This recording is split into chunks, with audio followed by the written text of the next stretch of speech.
बिस्मिल्लाहिर्रहमानिर्रहीम। खुदा करे कि मेरी अर्ज़ पाक पर उतरे वो फसल गुल जिसे अंदेशा ज़वाल ना हो। सेंट्रल प्रेसिडेंट यूनाइटेड पाकिस्तान सरदार अब्दुल रऊफ़ खान साहब, रिस्पेक्टेड मेंबर्स वर्किंग ब्यूरो और हाल में मौजूद मेरे अज़ीज़ भाई और बहनों, पाकिस्तान की स्ट्रेटेजिक अहमियत और मल्टीपोलर वर्ल्ड जो कि चीन, रूस, ईरान और दीगर इनकलाबी कौमों ने अपनी जद्दोजहद, अपनी स्ट्रगल, उसके नतीजे में इस ख्वाब को शर्मिंदा ताबीर कर दिया है।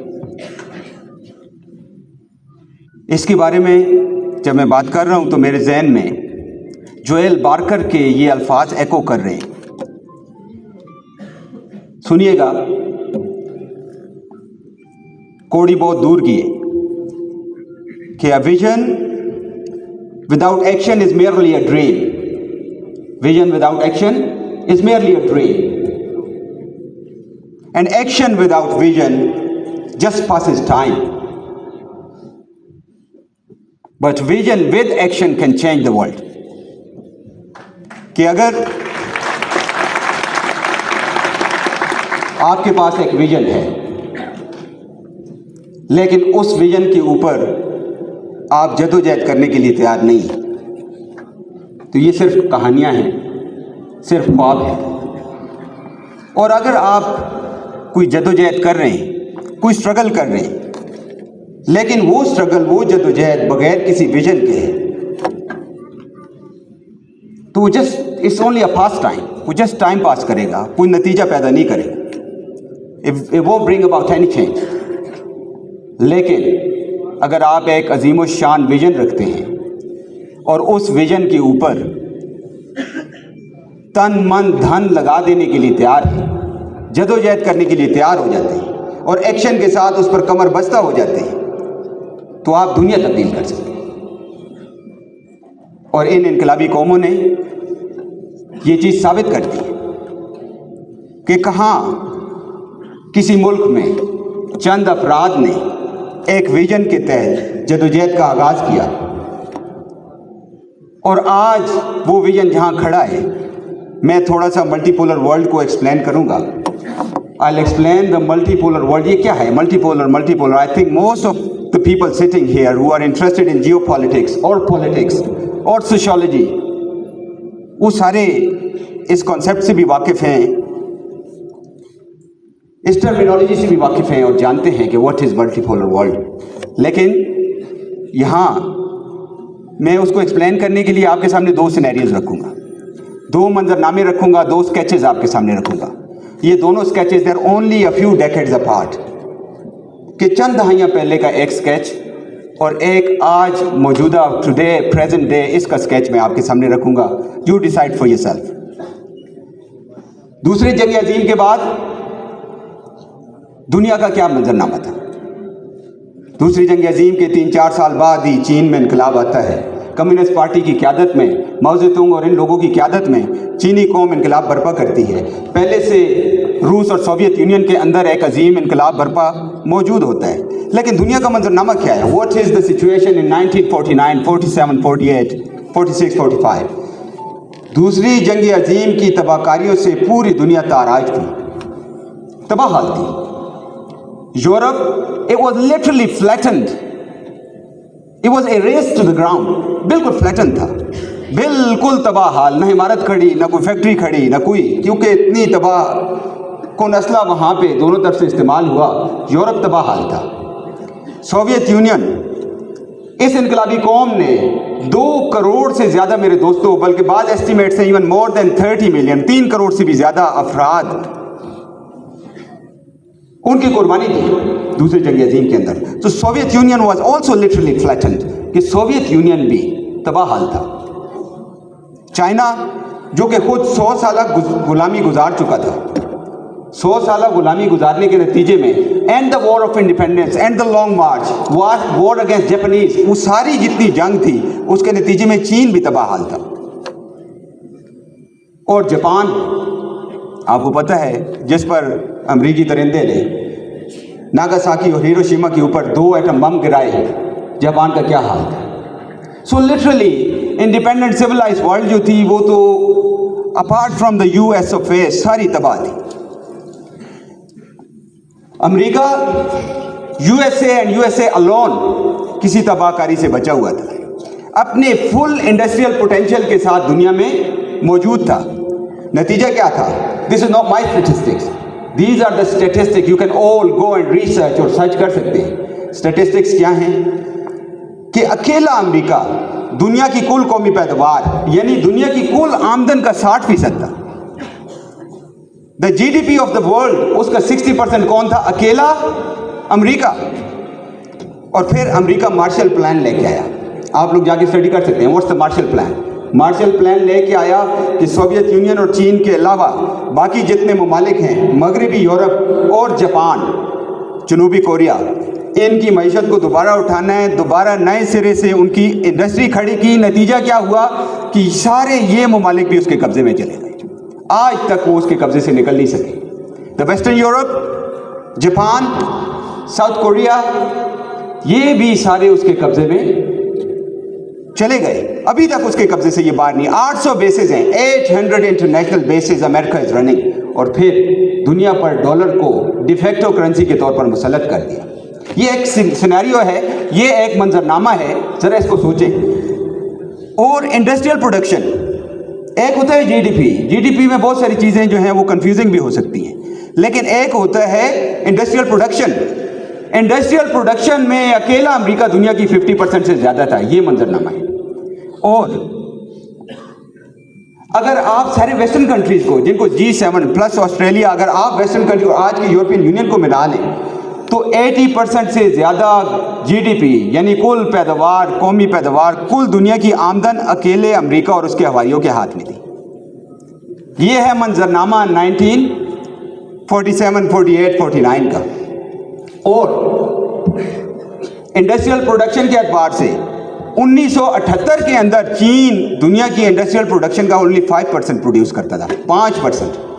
तो 47, 48, 49 में क्या होगा? 2 और 3%। यानी इन इनकलाबी कौमों के पास दुनिया की कुल कौमी पैदावार का, दुनिया की आमदन का 10% से भी कम था। और साम्राज्यी ममालिक, उनके पास दुनिया की पैदावार का 80% से ज़्यादा था। ये स्टेटिस्टिक हैं और दीज आर अप्रूव्ड स्टेटिस्टिक्स। अब आप फास्ट फॉरवर्ड टुडे, आज के दिन तक फास्ट फॉरवर्ड कर लें इसको। The day I am talking to you, standing here today, आज क्या मंजरनामा है? 2006 के अंदर इन ममालिक ने उनके मध्य मुकाबले एक जो है वो कॉन्सेप्ट इंट्रोड्यूस कराया जिसको ब्रिक कहते हैं।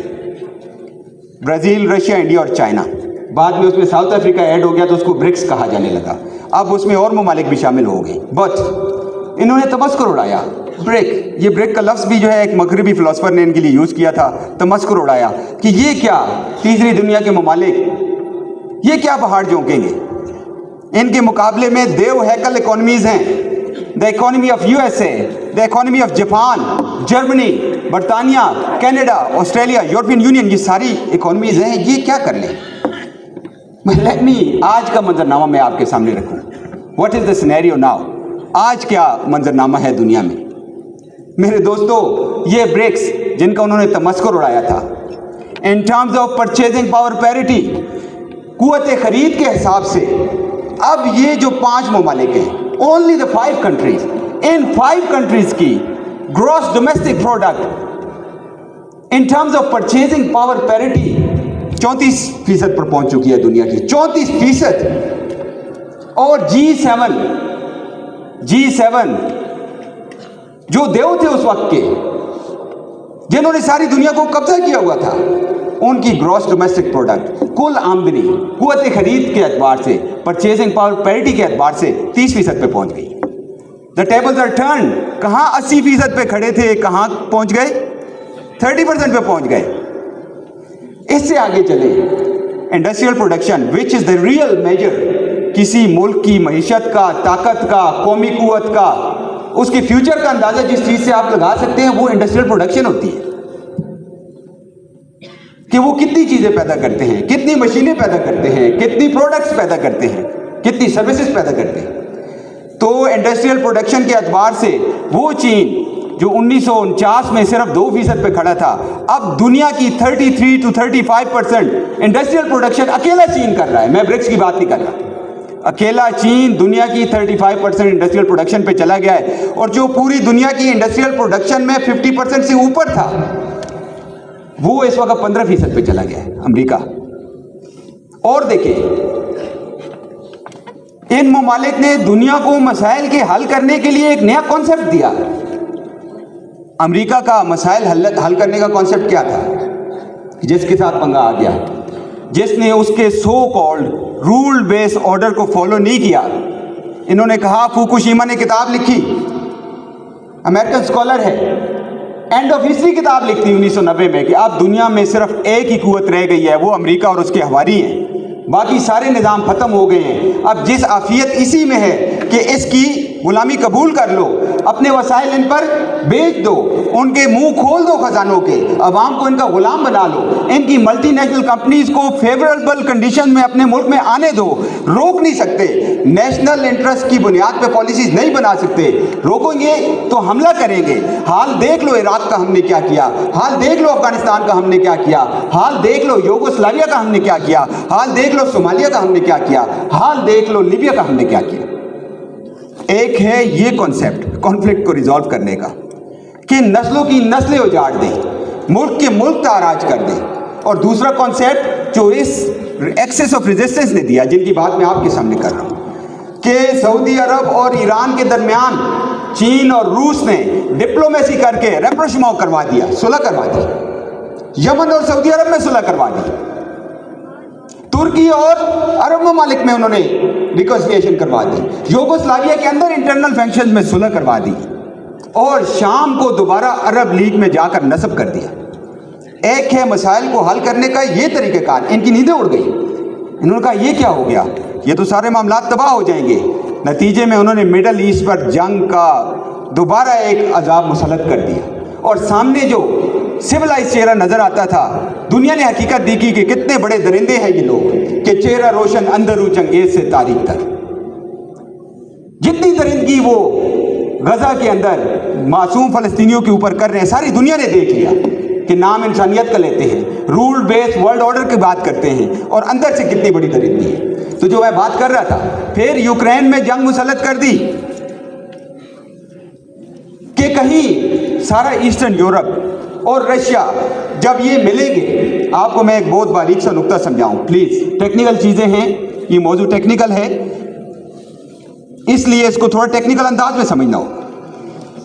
जब नेटो बनी तो नेटो के जनरल सेक्रेटरी ने कहा, the purpose of NATO is to keep America in, to keep Germany down and keep Russia out.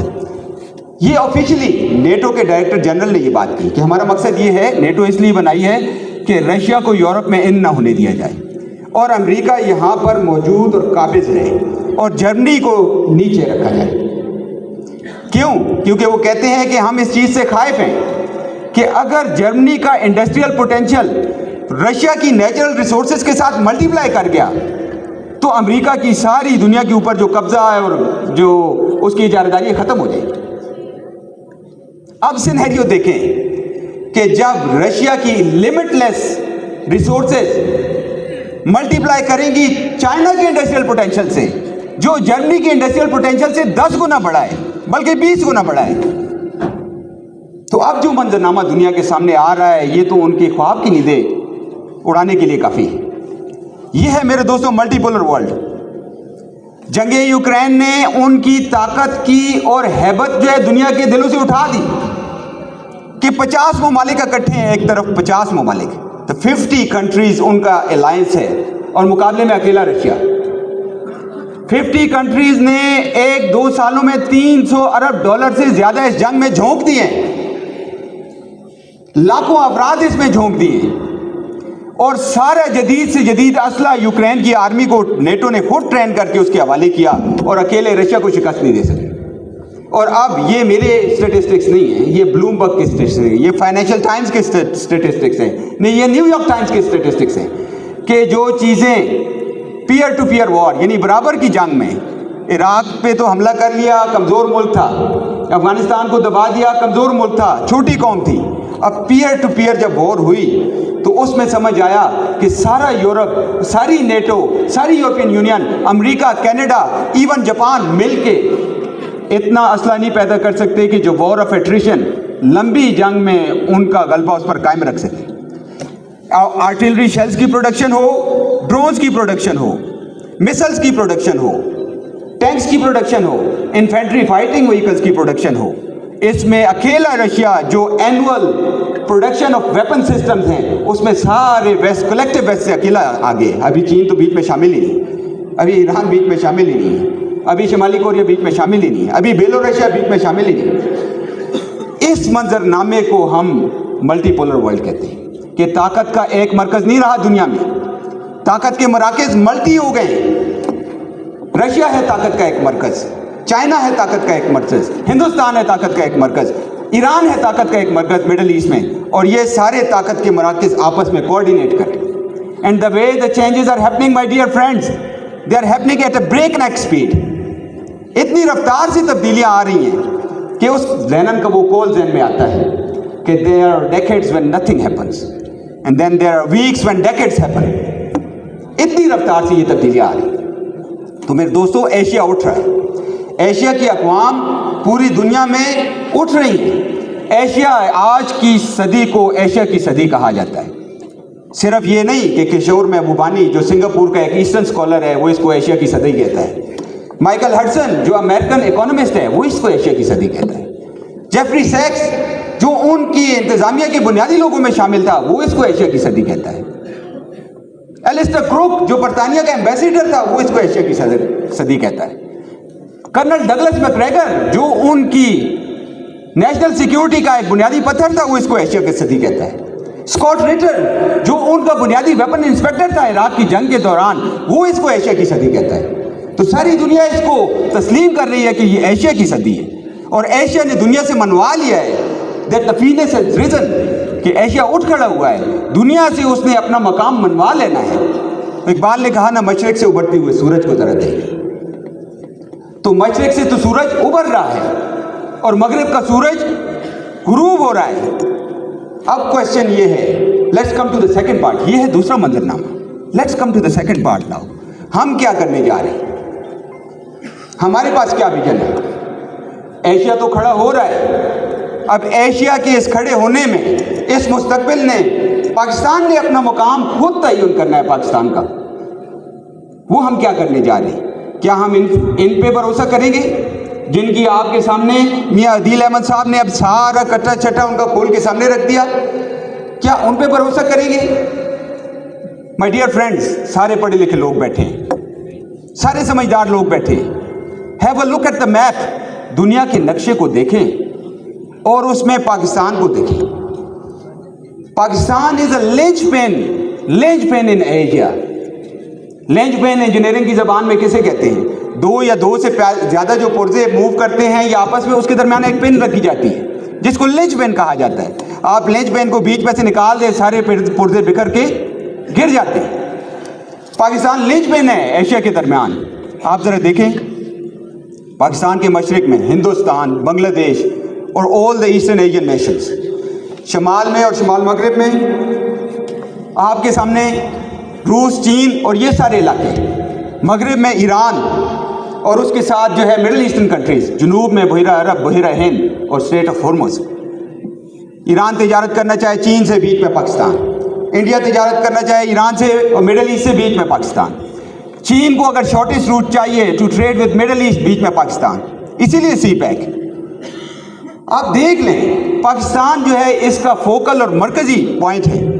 میرے دوستو, تو اب ہم نے اپنے مقام کا تعین خود کرنا ہے. ہم مستقبل میں یہ جو ایشیا کی صدی ہے اس میں پاکستان کو کہاں کھڑا دیکھتے ہیں؟ میرے دوستو, اس کے لیے ضروری ہے کہ کچھ ایسے لوگ ہوں جن کے پاس ویژن ہو. اور اس ویژن پر وہ تن من دھن لگانے کے لیے تیار ہو جائے. اگر ایسے لوگ پاکستان کی اس قوم کی قیادت کرنے کے لیے موجود ہیں تو پاکستان کا مستقبل روشن ہے, نہایت روشن ہے, اس کو ترقی سے کوئی نہیں روک سکتا. لیکن یہ جو ہمارے اوپر 2 نمبر قیادت موجود ہے in every single department, I'm not talking about just the politician, whether they be politicians or bureaucrats یا ہماری جتنی بھی اشرافیہ ہے, اگر ان کے اوپر بھروسہ کریں گے تو کچھ نتیجہ نہیں پیدا ہوگا. خیال است محال است جنوں. اس لیے میرے دوستو, ہمیں افراد کی وہ قیادت چاہیے, وہ جماعت چاہیے جس کے پاس ایک ویژن ہو, اور پھر اس ویژن کے اوپر اس کے پاس پلاننگ ہو, اس پر تربیت کا ایک نظام موجود ہو, اور اس پر کام کرتے ہوئے وہ اس قوم کی قیادت کرے اور یہاں پر ایک اتنی عالمگیر تبدیلی پیدا کرے کہ پاکستان نہ صرف ایشیا بلکہ پوری دنیا کی اقوام کے اندر ایک لیڈنگ رول پلے کر سکے. اور اس کے لیے ضروری ہے میرے دوستو کہ ہم اپنی زندگی کو اس جدوجہد کا حصہ بنائیں جس نے پاکستان کی قسمت تبدیل کرنی ہے, اور ان پر بھروسہ کرنا چھوڑ دیں جنہوں نے 70 سال سے ہمیں دھوکہ دیا ہے.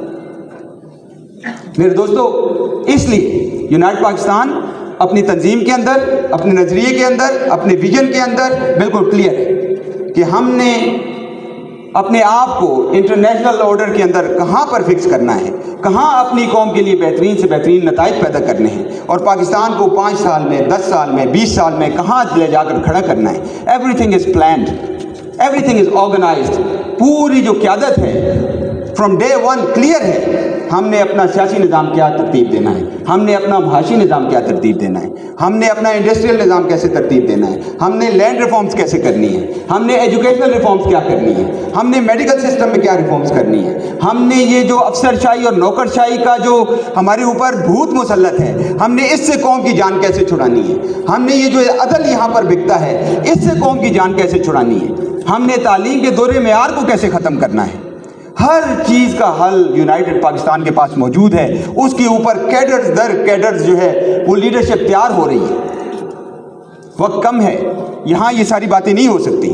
اصل میں صرف اس کا خاکہ دکھانا تھا, وہ میں نے آپ کے سامنے رکھ دیا, اور ان الفاظ کے ساتھ یہاں یونائٹڈ پاکستان کا ہر بندہ یہاں کو قربانی دے گی تو قیادت دے گی, یہاں عوام سے قربانی نہیں مانگی جائے گی. تو ان الفاظ کے ساتھ میں آپ سے اجازت چاہوں گا کہ یہاں پاکستان میں آپ نے دیکھا یہ جتنے بھی ہیں ان کا قبلہ, تو اب میں جب یہ نوکری کر رہے ہوتے ہیں تو ان کا سارا مطمع نظر کیا ہوتا ہے. وہ ایک بیوروکریٹ ہیں, ریٹائرڈ, بڑی پڑھی لکھی خاتون ہے, میرے ذہن سے نام ان کا اتر گیا, انٹرویو میں بتا رہی ہیں کہ پاکستان کے اندر ہمارے بیوروکریٹس, ہمارے جتنے بھی یہ جو ہلو عقد ہیں, یہ کتنا سستا بکتے ہیں just for the few shekels. ان کا کیا ہوتا ہے کہ جی بچوں کو باہر تعلیم کے لیے ویزا مل جائے, ریٹائر ہو تو سیٹلمنٹ کا ویزا مل جائے, تھوڑی سی امارات مل جائیں شاپنگ کے لیے باہر آنے جانے کا. اور آپ دیکھیں گے اکثر لوگ جو ہی ریٹائر ہوتے ہیں تو دوسرے ملک سے باہر بیٹھے ہوتے ہیں. مجھے نام لینے کی ضرورت نہیں, یہ تو حال ہے. اور پھر ہم ان سے یہ توقع کریں گے یہ قوم کی قسمت تبدیل کریں گی, اور یہ جو ملٹی پولر ورلڈ ہے اور پاکستان کی جو اسٹریٹجک اہمیت ہے یہ اس کے نتائج پیدا کر لیں گی. نہیں میرے دوستوں, اس کے لیے آپ کو ایک ایسی قیادت کی ضرورت ہے جو ان سے نہ ملتی ہو, جس کی مکمل یہاں پر تفصیل یہاں ادمیہ عادل صاحب نے رکھ دی. اب میں ان اشعار کے ساتھ اسی کو ریپرزینٹ کرتے ہوئے, جب میں یہاں میں کا لفظ استعمال کروں گا تو اس سے مراد یونائٹڈ پاکستان ہوتی ہے, جب میں ان کا لفظ استعمال کروں گا یا تم کا لفظ استعمال کروں گا تو اس سے مراد یہاں پر یہاں کی مربجہ قیادت ہوتی ہے کہ میری انجمن میں ایسا کوئی کم نظر نہیں ہے جو نہ مٹ سکے وطن پر میرا ہم سفر نہیں ہے. درے غیر پہ ہمیشہ تمہیں سر جھکائے دیکھا, کوئی ایسے داغ سجدہ میرے نام پر نہیں ہے. شکریہ.